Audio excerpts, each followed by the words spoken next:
wabarakatuh. Perkenalkan, kami dari kelompok 1D Praktikum Biofarmasetika dan Farmakokinetika akan menjelaskan praktikum tentang studi absorpsi perkutan obat secara in vitro. Diadakannya praktikum ini dengan tujuan agar mahasiswa mampu memahami absorpsi obat, rute perkutan secara in vitro, dan juga memahami dan mengetahui perbedaan absorpsi obat secara perkutan pada beberapa jenis sediaan, dan juga memahami konsep absorpsi obat secara perkutan dan juga faktor-faktor yang mempengaruhinya. Absorpsi atau penyerapan zat aktif adalah masuknya molekul-molekul obat ke dalam tubuh atau menuju peredaran darah tubuh setelah melewati saluran biologik. Absorpsi obat adalah peran yang paling penting untuk akhirnya menentukan efektivitas dari obat. Agar suatu obat dapat mencapai tempat kerja di jaringan atau organ, obat tersebut harus melewati berbagai membran sel. Kulit adalah jaringan pelindung yang lentur dan elastis dan juga menutupi permukaan tubuh dan merupakan 5% dari berat tubuh. Secara anatomi, kulit terdiri dari banyak lapisan yang pada umumnya menjadi 3 bagian lapisan. Yang pertama epidermis, dermis, dan lapisan lemak di bawah kulit. Absorb perkutan dapat didefinisikan sebagai absorpsi obat ke dalam stratum corneum atau biasa disebut dengan lapisan tanduk, dan berlanjut obat menembus lapisan di bawahnya serta akhirnya obat masuk ke dalam sirkulasi darah.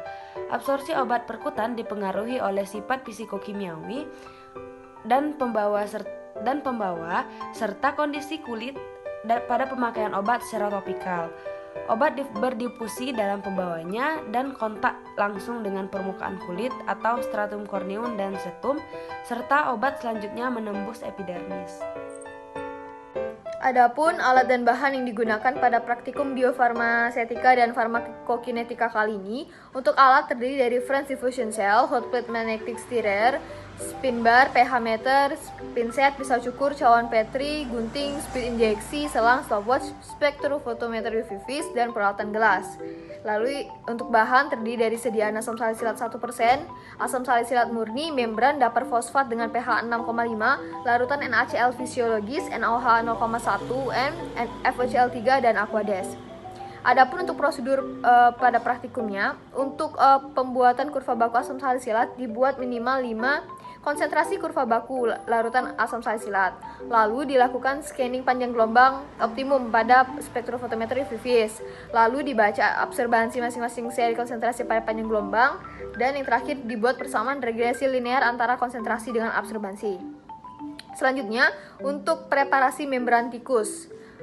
Langkah yang pertama, cukur daerah punggung tikus yang telah dikorbankan dengan menggunakan pisau cukur. Lalu digunting atau diambil kulit bagian punggung yang telah dicukur dengan diameter minimal 3 cm. Lalu letakkan kulit yang telah dipisahkan ke dalam cawan Petri berisi larutan NaCl fisiologis hingga kulit dapat terendam dengan baik. Untuk yang terakhir, pisahkan lemak yang tersisa pada membran kulit, lalu rendam membran dalam cawan Petri berisikan dengan fosfat pH 6,8 selama 15 menit.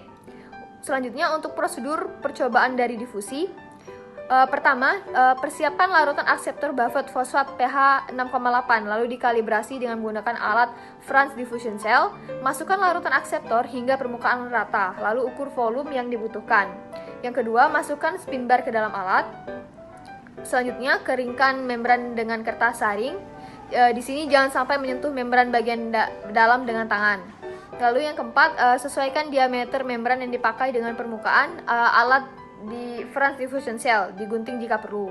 Lalu oleskan secara merata 500 mg atau 5 ml sediaan pada membran. Lalu letakkan membran pada daerah antara akseptor dan donor, kencangkan di bagian atas atau donor alat. Lalu periksa apakah terjadi kebocoran, dipastikan bahwa larutan akseptor menyentuh membran bagian dalam. Lalu ditambahkan 5 ml dapur fosfat 6,8 pada kompartemen donor, dipastikan jangan sampai kering.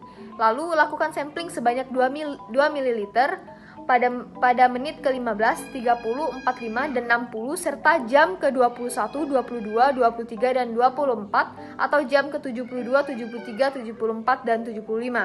Lalu kembalikan larutan akseptor sebanyak 2 ml untuk menjaga kondisi sink. Lalu dibaca absorbansi larutan sampling pada panjang gelombang maksimum kurva baku.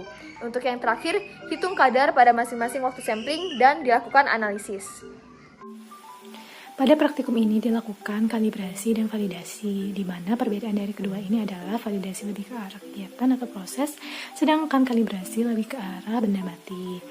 Kalibrasi biasanya hanya digunakan untuk alat tunggal, di mana alat ukurnya tersebut berdiri sendiri dan tidak dipengaruhi pengukuran alat lain. Validasi merupakan suatu tindakan pembuktian dengan cara yang sesuai dengan bahan, prosedur, proses kegiatan, sistem, pengawasan, atau mekanisme yang dilakukan dalam produksi dan pengawasan yang senantiasa mencapai hasil yang diinginkan. Kalibrasi dilakukan pada anak timbangan dengan berat beragam dari 2 gram, 5 gram, 10 gram, 20 gram, 50 gram, dan 100 gram. Syarat dari kevalidan suatu data yaitu jika nilai C lebih besar sama dengan 3 kali nilai SD, maka hasilnya tidak valid. Sedangkan jika nilai C lebih kecil dari 3 kali nilai SD, maka hasilnya valid.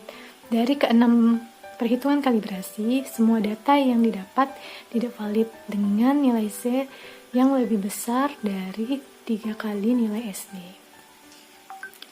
Validasi dilakukan dengan 3 metode, yaitu sterilisasi dengan autoclave, sterilisasi dengan oven, dan dengan kotak aseptis.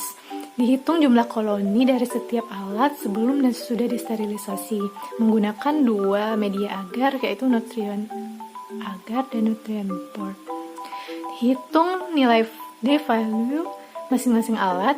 Untuk sterilisasi dengan autoclave dan oven, terjadi penurunan jumlah koloni saat sudah dilakukannya sterilisasi yang cukup signifikan. Sedangkan pada validasi dengan kotak aseptik tidak ditemukan adanya koloni pada dinding dan sumber di udaranya.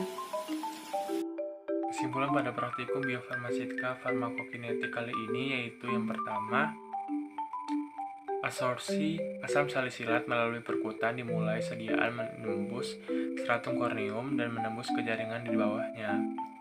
Yang kedua itu asam salisilat dapat terabsorpsi ke dalam jaringan karena difusi fase dan adanya bahan tambahan yang dapat meningkatkan penetrasi ke dalam kulit. Yang ketiga yaitu absorpsi perkutan, absorpsi obat ke dalam stratum corneum atau lapisan tanduk dan berlanjut obat menembus lapisan di bawahnya, efektif terhadap penetrasi perkutan obat atau senyawa eksternal. Yang keempat yaitu absorpsi obat perkutan dipengaruhi oleh sifat obat fisika kimiawi obat dan pembawa serta kondisi kulit pada pemakaian obat secara topikal. Kadar asam salisilat yang terabsorpsi ke dalam jaringan dari menit 15 sampai 60 secara berurutan yaitu 37,071 mg, 56,566 mg, 67,978 mg, dan 81,01 mg. Yang terakhir, penggunaan naftal fosfat pH 6,8 menyerupai isotonis tubuh itu yang menyebabkan membran yang terpisah oleh tubuh tidak rusak.